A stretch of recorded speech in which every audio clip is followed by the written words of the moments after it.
नमस्ते दोस्तों आज का वीडियो बहुत ही महत्वपूर्ण है।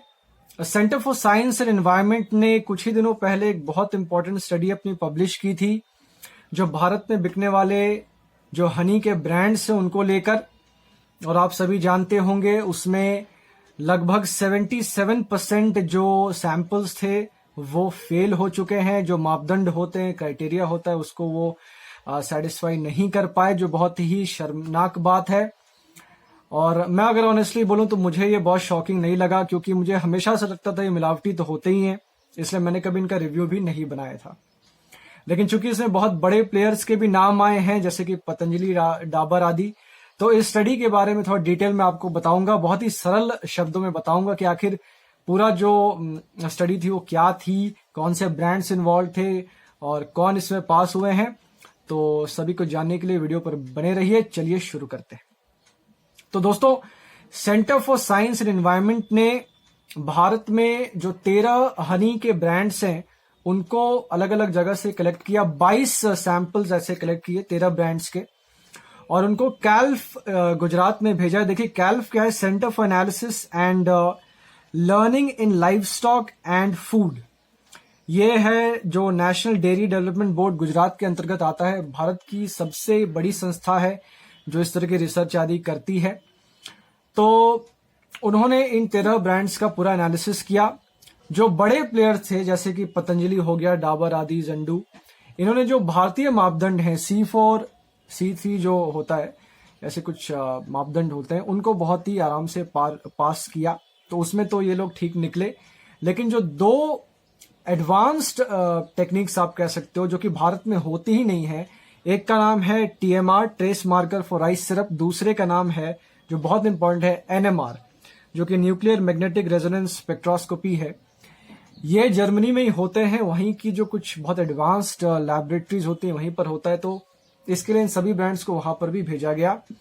और रख लीजिए केवल और केवल 3 ब्रांड्स इन 2 टेस्ट को पास कर पाए हैं। बाकी सब फेल हो गए, इंक्लूडिंग डाबर, पतंजलि, जंडू, बैद्यनाथ, जो बड़े प्लेयर्स हैं। बहुत शॉकिंग है, शर्मनाक बात है, क्योंकि सुबह उठ के आप पीते हो, क्यों हनी पीते हो, शायद काफी लोग हनी पीते हैं सुबह उठ के। आजकल ठंड का मौसम थोड़ा आ गया है, तो सेहत के साथ खिलवाड़ नहीं होना चाहिए। बहुत दुखद है ये। थोड़ा सा डिटेल में आपको बताऊंगा, क्योंकि कई सारे सैंपल्स भी थे। डाबर के 2 सैंपल्स तो पास हुए थे आपका इस टेस्ट में, TMR वाले में। एक सैंपल TMR और NMR में फेल हुआ, और सारे ही सैंपल्स, तीनों ही सैंपल्स NMR में फेल थे। पतंजलि के 2 सैंपल्स लिए थे, दोनों ही TMR NMR में फेल थे। और अपीस हिमालय करके था, वो भी दोनों में फेल था। बैद्यनाथ का एक TMR में पास था और दोनों ही NMR में फेल थे। जंडू भी, दोनों ही सैंपल्स जो लिए थे जंडू के, दोनों TMR में पास थे, NMR में दोनों फेल थे। और नेचर्स नेक्टर, ये एक छोटा प्लेयर है, इसका एक सैंपल था जो दोनों में पास हुआ, TMR में भी NMR में। बहुत बड़ी बात है, लेकिन एक NMR में फेल था, TMR में पास था। थोड़ा सा आपको बता दूं, मैं कब से TMR और NMR बोल रहा हूं, ये होता क्या है। TMR बेसिकली क्या डिटेक्ट करता है, अगर अनऑथराइज्ड, यानी कि जिसको कहते हैं अवैध रूप से आपके हनी में राइस सिरप को मिलाया गया है, तो वो TMR से पता चलेगा। और NMR से क्या पता चलेगा, अगर अवैध रूप से शुगर सिरप मिलाया गया है। बहुत ही ये सोफिस्टिकेटेड तरीका है ये मिलावट करने का। और भारत में इनफैक्ट आपको NMR वगैरह कराने की जरूरत भी नहीं है हनी बेचने के लिए, इसलिए कंपनी इसको बाईपास करके आराम से डोमेस्टिक मार्केट में अपना माल बेच पाती है। लेकिन एक्सपोर्ट करने के लिए आपको NMR कराना पड़ता है, इसीलिए तब यहाँ पे तोते उड़ जाते हैं, क्योंकि तब NMR कराना पड़ेगा तो उसमें पता चलेगा कि भाई फेल है। तो बहुत दुख की बात है कि इस तरह के, और जो ये सिरप वगैरह आते हैं ये चाइना से आ रहा है, ये भी पता चला स्टडी में। सारे लिंक्स आपको डिस्क्रिप्शन बॉक्स में मिल जाएंगे, सारे PDF वगैरह स्टडी के। अपने से कुछ भी नहीं बना रहा हूं, जो centre for science and environment ने किया है इन एसोसिएशन में डाउन टू अर्थ, उसी को आपको बता रहा हूं।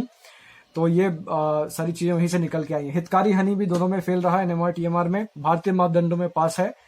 सफोला हनी यहां पर मैं कह सकता हूं चैंपियन निकल के आया है। सफोला हनी, 3 सैंपल से सफोला हनी के तीनों ही TMR और NMR में पास है। पास पास पास पास, सारे ही सैंपल्स पास थे, बहुत बड़ी बात है। और मार्क फेड सोहना हनी करके भी एक छोटा प्लेयर है, वो भी TMR NMR में पास है। तो ये बहुत बड़ी बात है कि तीनों सैंपल सफोला के पास थे और एक सैंपल था मार्कफेड सोना का, वो भी दोनों ही टेस्ट में पास है। तो ये थोड़ी खुशखबरी भी है कि 3 ब्रांड्स तो CSC ने हमें बताए हैं और बाकी जो ना फेल हुए वो तो आप समझ ही रहे हो।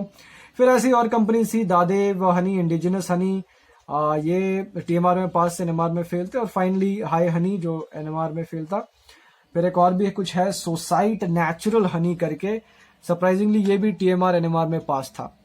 तो दोस्तों इस तरह से आप देखो 13 को इन्होंने कंसिडर किया और इसमें 3 हमारे सफोला, मार्कफेड, नेचर्स नेक्टर और एक यहां दिख रहा है सोसाइट नेचुरल करके, ये हमारे पास रहे हैं। तो यहां पर मैं क्या कह सकता हूं, पतंजलि डाबर ने अपना क्लैरिफिकेशन दिया कि नहीं हम मिलावट नहीं करते हैं। फिर CSC ने वापस से अपना भी रिप्लाई दिया।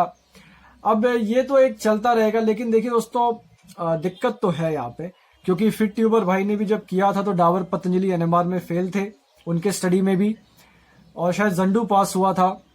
तो इन कंपनीज को इस तरह की ये धांधली नहीं कर सकते, ठीक है। इतनी बड़ी कंपनीज, ऐसे प्रोडक्ट जो लोग हर दिन यूज कर रहे हैं और आप उनको धोखा नहीं दे सकते। तो आप भी दोस्तों किसी के अंधभक्त मत बनिए, रिसर्च करिए और वही ब्रांड्स खरीदिए जो पूर्णतः जो है क्या कह सकता हूं अच्छे हैं, पूर्ण तरह जो पतंजलि खुद कहता है 100% प्योरिटी गारंटीड। तो सच में जिसमें 100% प्योरिटी गारंटीड हो वही खरीदिए। आपने देखा होगा जो बहुत पॉपुलर प्रोडक्ट्स होते हैं पतंजलि, जैसे घी आदि है, ये सब का मैं रिव्यू नहीं करता क्योंकि मुझे सच में नहीं पता कि वो देशी गाय का है कि नहीं। क्या आप देशी गाय को जाके दूध निकाल के हनी बना रहे हो बिलोना में? नहीं, ऐसा तो है नहीं। तो इसीलिए जो बहुत ज्यादा कमर्शलाइज प्रोडक्ट्स होते हैं, फेस वॉश, शैम्पूज, ये बड़े बड़े कंपनीज के, इसको आप थोड़ा अवॉइड कर सकते हैं। मैं पतंजलि का फैन हूं, जो भी मेरा चैनल जानता है, लेकिन इस सब मामलों में आप देखोगे मैंने कभी रिव्यू नहीं बनाया था क्योंकि मुझे शुरू से कुछ शक तो था, और ये भी चीजें निकल के भी आ रही हैं। अब इन कंपनीज को यही करना चाहिए कि आगे से जो भी ये बना रहे हैं, हर बैच की सैंपलिंग हो, हर बैच में जो सैंपल होता है, जब वो ये टेस्ट जो है TMR NMR पास करें तो ही उसको भारत में अवेल कराएं।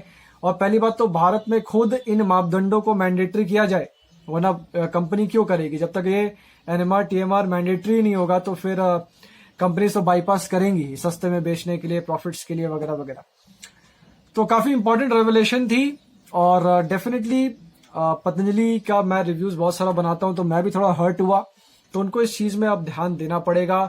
केवल 100% प्योरिटी गारंटीड करने से नहीं बनेगा। ठीक है, आपका चिकित्सा, शिक्षा, देश में बहुत बड़ा कंट्रीब्यूशन है, लेकिन ये भी ऐसे प्रोडक्ट्स हैं जो लोग हर दिन यूज कर रहे हैं और इसमें अडल्ट्रेशन, मिलावट किसी भी तरह की बर्दाश्त नहीं होगी।